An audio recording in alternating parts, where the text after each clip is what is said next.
Hey folks, Pastor John here this week with a quick word for you. If you're a little bit like me, you still might be thinking about this past Sunday's Super Bowl game. Now, I know for some of you, you might have zero interest in football. Even in the Super Bowl, maybe you like the chili.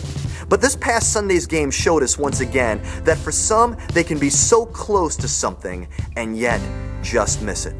Just miss it.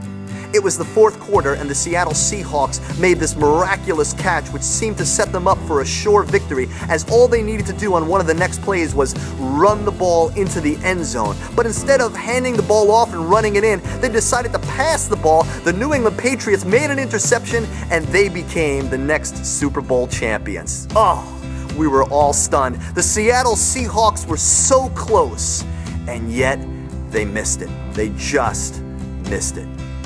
Life is a lot like that for so many of us. In fact, the Bible tells us about one young man who came up to Jesus one day, sincerely wanting to know what it was that he had to do to inherit or receive eternal life. And when Jesus told him what he needed to do, he basically said to him, it's not about doing all the right things, it's about loving God and loving Jesus with all your heart, with your everything.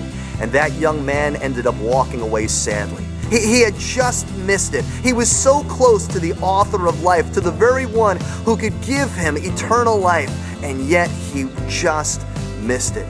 I pray that would not be you, or me for that matter. I pray that you would not be so close to knowing Jesus, so close to having the hope of heaven, that you decide for one reason or another, no, you know what, it's too costly, or no, you know what, I'd rather go my own way. No, you know what, I think I would be a lot more satisfied and I would receive a lot more pleasure in life, or I would just enjoy life a whole lot more if I just went my way instead of God's way. No, I pray that you would not be among those who will look back on your life one day saying, oh, why did I call that play? Oh, why did I throw the ball instead of handing it off?